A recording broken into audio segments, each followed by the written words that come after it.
The first thing you learn in cooking school are knife skills.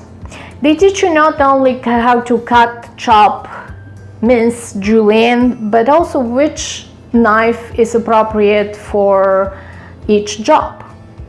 For example, you wouldn't use a chef's knife to peel an apple.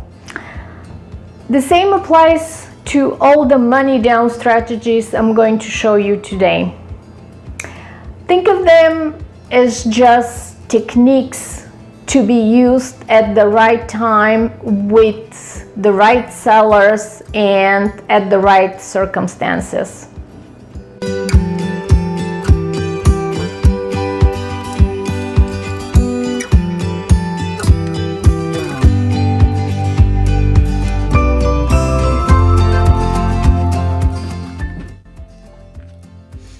I love it when I can film a video and cook at the same time. You have to love multitasking. Let's look at all of the tools and strategies you can use to buy properties with no money down. And when I talk about no money down, I mean none of your own money. You have to be like a master chef. Learn all the techniques and all the tools you can use, but use them with discretion for the best results. Let's start with the seller financing and specifically installment sale. A lot of investors think that in today's market, sellers would not be interested in financing. However, that's not true. In fact, recently I spoke to a friend of mine who has a couple of properties, and he was looking to retire. He didn't want to do any exchanges. He just wanted to get his money and move on. He spoke to his attorney, to his tax attorney and to his accountant, and when he found out how much money he will owe in taxes, he immediately started considering other options, and one of the options was installment sale. Why would the seller consider this? The benefits are higher sale because they're offering terms, and if the seller doesn't have a better place to invest their money, for example, currently CD is certificate of deposit is at 1%, then 6 to 8% return on their investment might sound better. And that's how you should probably discuss this with them. Tell them that you can offer them mailbox money. They'll get a payment every month, and they will get a much higher return on their investment, and that's the reason they will agree to this. So what are your benefits as a buyer? One, low down payment, possibly 10%. Most sellers will agree to that. You can finance the rest. You can finance the 10% or whatever down payment you need to pay by using either a JV, joint venture, or finance it by equity in your current home, sell assets. A landlord that we know sold her car to buy another property. Two, the second benefit would be lower qualifying income ratio and possibly lower credit standards depending on the seller. And the third benefit is lower closing costs. You will avoid any loan origination fees, appraisal fees, and other junk fees that might be part of the normal fees for a bank. So how do you approach the seller about an installment sale? Well, first thing, you can casually start conversation and ask them what they're going to do after they sell. Most sellers would tell you, oh, we are retiring, or we're moving somewhere, or we need the money to buy another house. So that very, without doing interrogation, just casual conversation will tell you a lot about what they're planning to do. And if you find that they don't have any plans, you can also casually tell them, ask them if they have considered the installment sale to avoid a large tax bill. Also, you can ask them if 6 to 8% return would sound attractive to them. If the answer to these questions is yes, write an offer. Don't present it verbally. Write an offer and include in the offer anything that shows that you're a credible buyer. Possibly bank statements, anything you can think of that will show that you are credible. The next strategy I want to talk about is lease option. What lease option is a straight lease with option to buy the property at a certain date for a certain price. That's agreed in advance. That's very important. I had a tenant who moved out of my property, and I asked him, why, because it seems like they were very happy. They told me that they're buying a property with lease option, and I asked them what are they buying it for, and what are they paying for in monthly payments, and he told me, well, they don't have an agreed price. So that's really not really a lease option. You don't have a price for the option. So generally the way it works is you agree on a price in, let's say, 2 years. You agree that you have the right but not the obligation to purchase the property at certain price, and you can purchase it at any time before that date. Also in the lease you have the usual. You have like monthly rent, you have the deposit, and so why would you do a lease option? A lease option for the buyer is very beneficial when the prices are going up like they are right now. So a way to purchase with no down payment, for example, if you first time buyer, is to talk to your landlord and ask them, hey, would you be willing to sell us the property? That's probably the easiest way, and for 1 to 3% option money, you can continue to live in the property and benefit from the appreciation, which is most likely to continue, but you're paying rent anyway. So my usually a concern I have with lease option is many times, this is more of a concern for the seller really than for the buyer, but many times when you have a long lease with option and it's one document, a court may consider this, if it's over 2 years, a court may consider this a installment sale and treat it like that. So instead of actually going to an eviction court, you have to foreclose on the property. So if you're a buyer, I would definitely advise you to have 2 documents, one the lease and one the option, and make them completely separate. So if something happens and you stop paying your lease or you're late, you don't lose your right to purchase the property.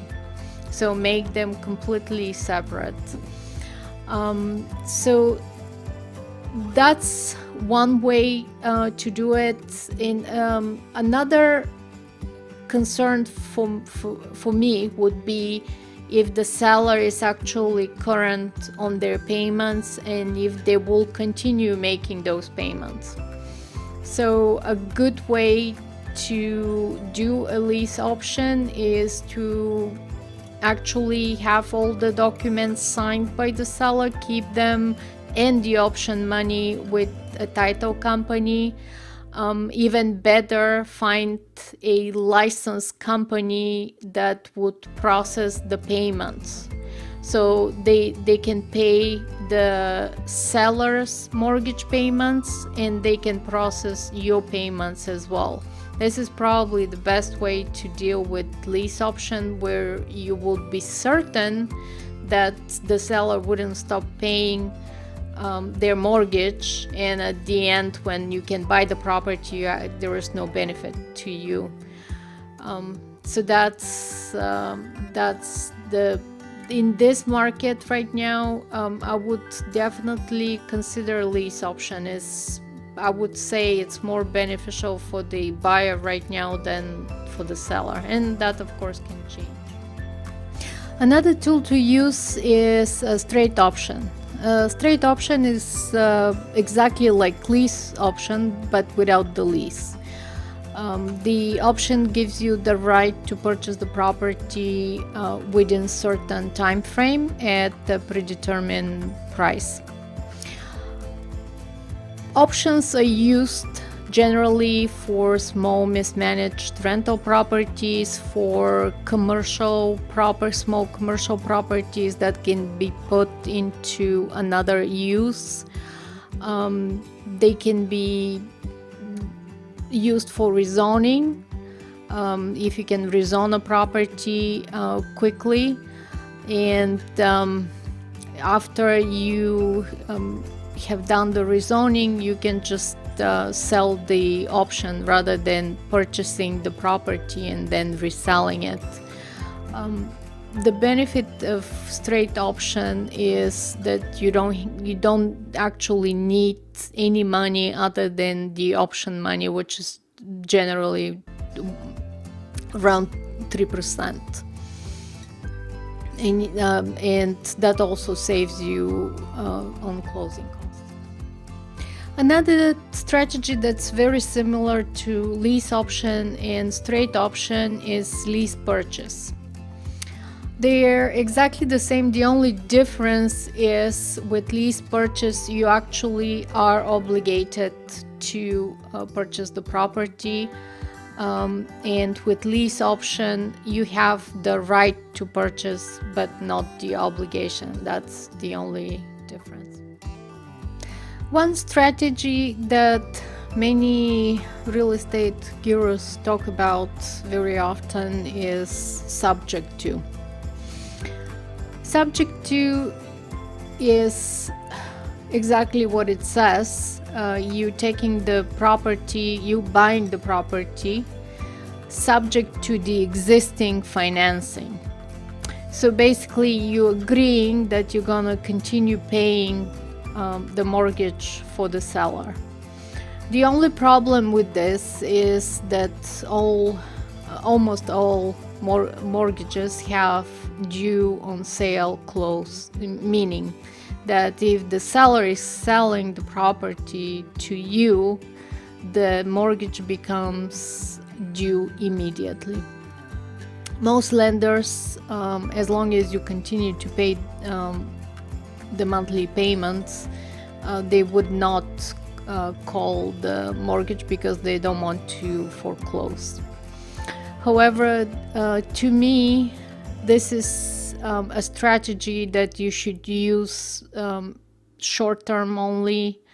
For long term is, in my opinion, very risky.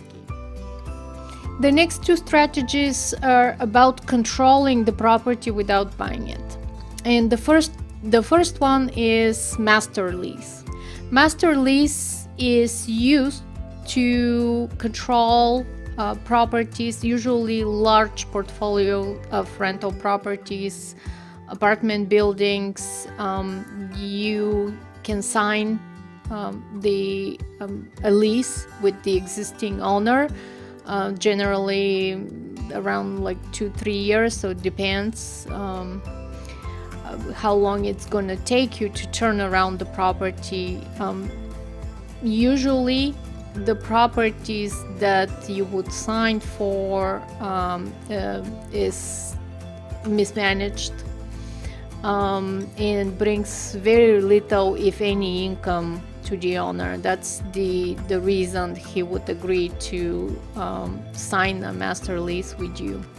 If you manage to improve the maintenance of the property, increase the rent, and generally improve the income of the property, then that difference between the money that you're paying to the owner and what you're collecting in rent, it's all yours.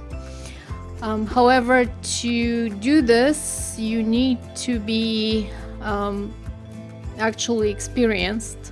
Otherwise, the existing owner would do the same thing.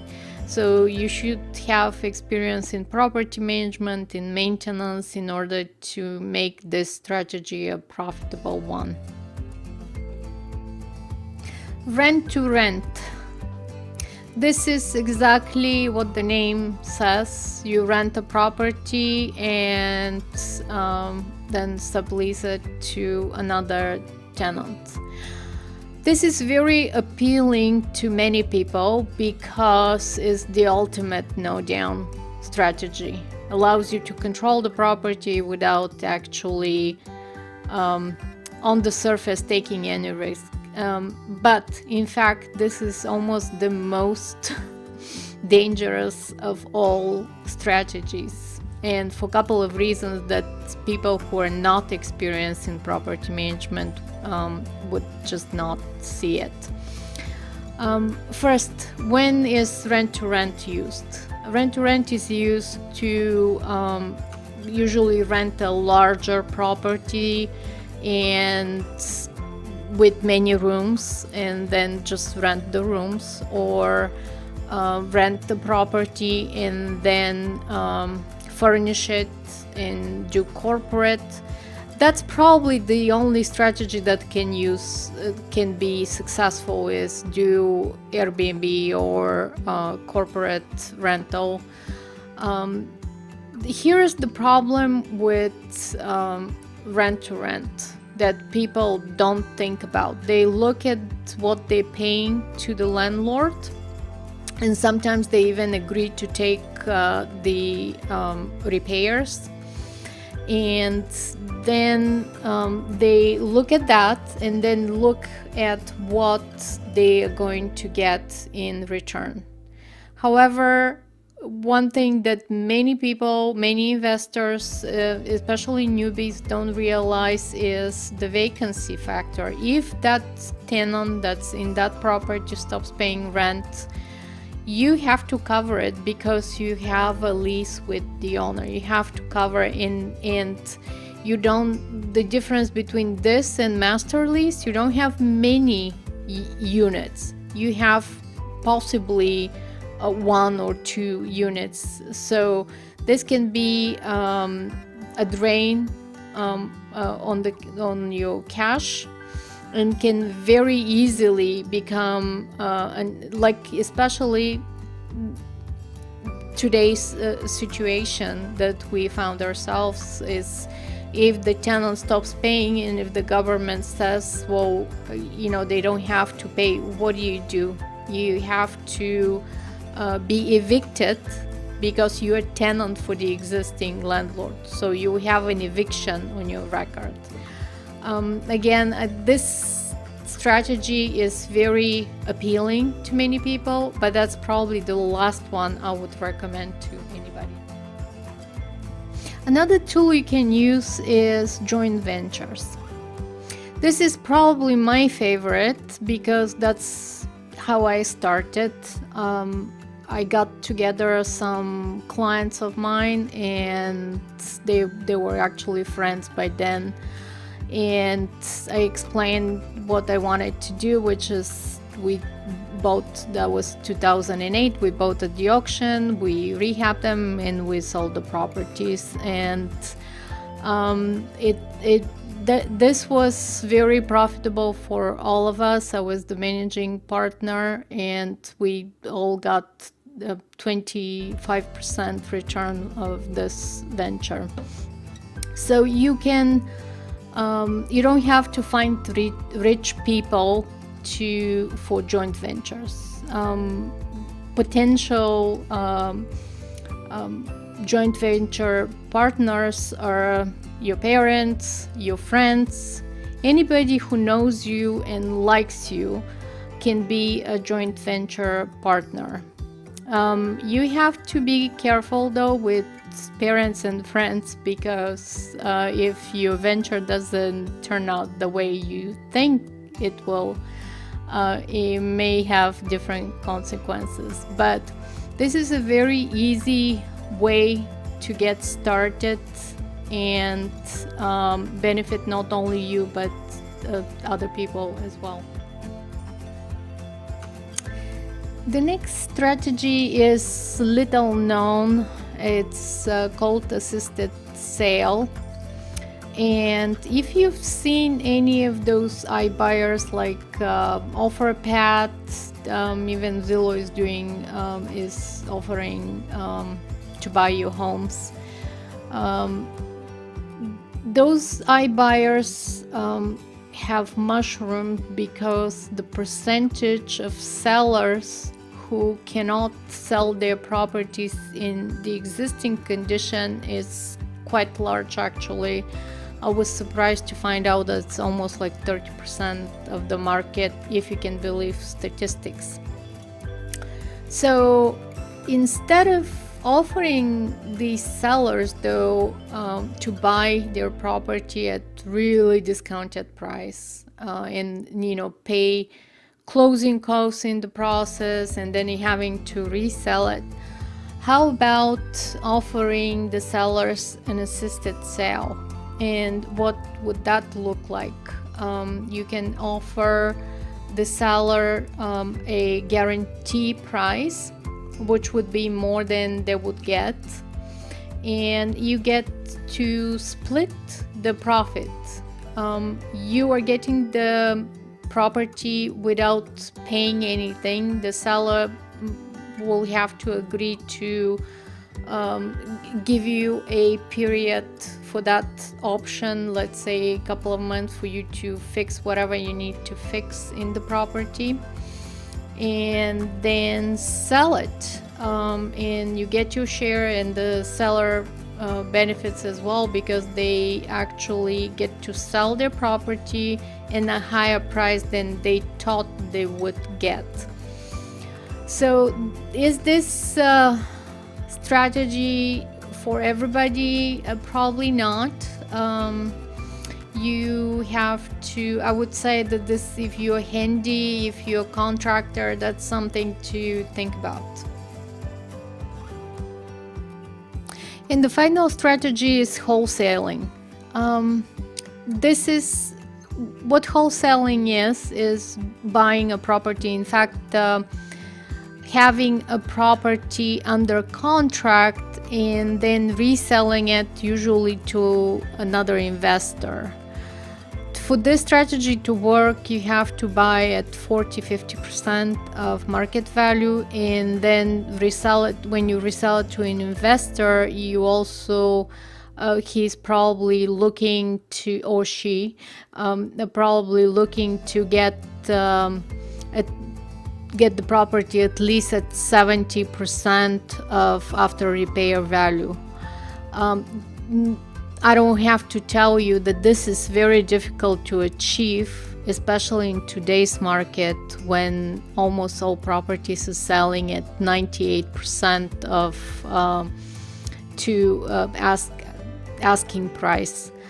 And also the people you're competing with are all the iBuyers that have money from Wall Street. This is another of those strategies that seem very compelling because it's easy on the surface. But in fact, you need to be very skilled at negotiations. You need to know market values very well in order to do this. And you have to have money, by the way, because to have sales, you need leads, and to have leads in quantities, you need to market, and marketing costs money unless you have a low-cost way of doing that. So is wholesaling doable? I would say yes. Is it doable for 99% of the investors? The answer is no. Thank you for watching. This turned out to be a long video. Hopefully YouTube will allow me to upload it. If not, I'll just split it in 2 parts. And if you have any questions, you can join us Saturday at 1 p.m. Eastern Standard Time. Actually, that's every Saturday. You can ask questions and connect with others. You can also, for questions, you can also email me. My email is in the About Us section.